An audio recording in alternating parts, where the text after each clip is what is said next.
Semalam saya ada bangkitkan mohon penjelasan daripada Tuan Dipertua tentang peraturan yang terkait dengan COVID-19.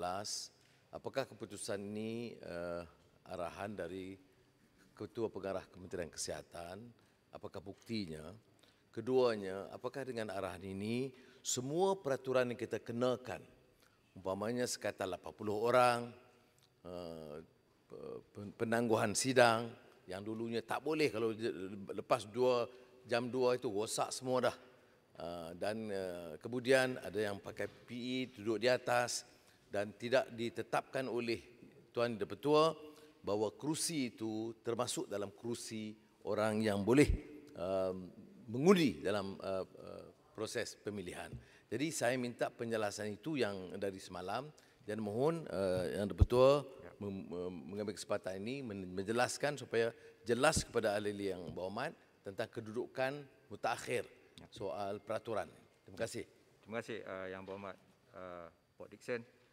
Semalam Yang Berhormat Port Dickson ada bangun untuk meminta penerangan dan tetapi malangnya di dalam kekecohan yang berlaku itu saya terlepas memberi penerangan. Saya di atas kekhilafan tersebut saya mohon maaf. Untuk maklumat Yang Berhormat, Yang Berhormat Tenggara, Yang Berhormat Tapah dan Yang Berhormat Batu yang dikenakan perintah pengawasan dan pemerhatian di rumah House Surveillance Order telah menulis surat permohonan kepada Tan Sri Ketua Pengarah Kesihatan Malaysia untuk hadir di Dewan Rakyat. Sehubungan dengan itu, Tan Sri Ketua Pengarah Kesihatan Malaysia melalui surat kepada ketiga-tiga ahli-ahli yang berhormat tersebut bertarikh 14 Disember 2020 telah meluluskan permohonan Yang Berhormat tersebut untuk pelepasan masa, time off, menghadiri pengundian di Dewan Rakyat pada 14 hingga 17 Disember 2020 dengan syarat-syarat yang ditetapkan.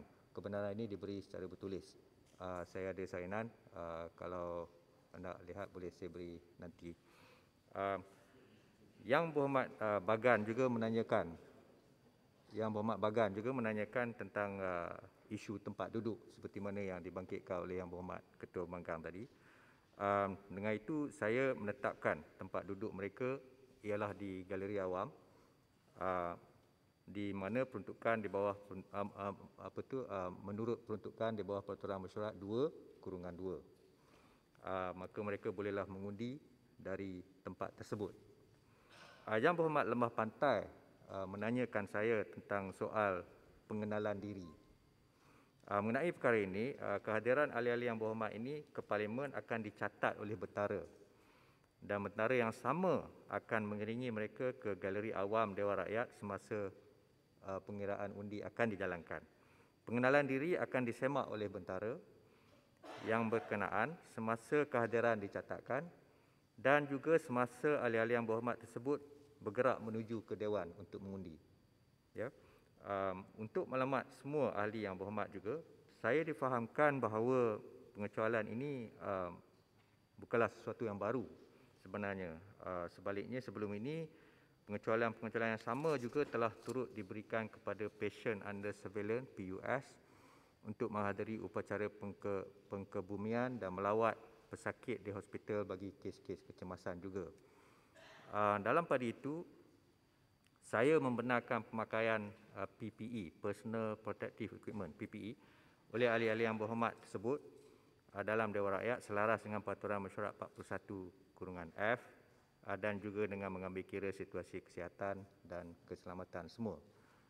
Namun demikian, apa yang dibangkitkan oleh Yang Berhormat Ketua Pembangkang mengenai 80 orang dan standing order yang telah disuspend tu, dia akan berterusan dan kita, seperti mana yang dibuat pada seharian sebelum ini, sekiranya masa tidak mencukupi maka usul menteri akan dibuat untuk memanjangkan tempoh mesyuarat bagi membolehkan perbahasan dan undian dijalankan dengan teratur. Jadi itu saja Yang Berhormat. Diharapkan penjelasan ini mencukupi untuk perkara ini. Terima kasih.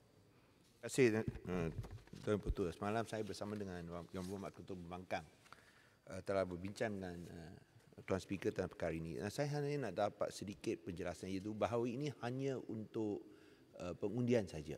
Pengundian. Itu bermakna mereka tak boleh mengambil bahagian. So Uh, yang itu hanya untuk pengundian saja. Uh, So yang akan ditebakkan di galeri di sana semasa pengundian dibuat. ya. So macam mana mereka tahu, kerana bukan setiap masa pengundian akan dibuat. So mereka akan standby di dalam bilik. satu bilik yang telah pun dikendirikan atau dikuarantinkan. Okey, baik, terima kasih. Mereka akan standby di situ. Ada sedikit pemakluman tambahan. Dengan mengambil kira tempoh 10 hari bagi HSO yang telah ditetapkan oleh Kementerian Kesihatan tu, saya telah dimaklumkan bahawa Yang Berhormat Tenggara telah menamatkan tempoh HSO pada semalam, Isnin 14 Disember, dan beliau boleh kembali ke Dewan mulai hari ini, hari Selasa 15 Disember 2020.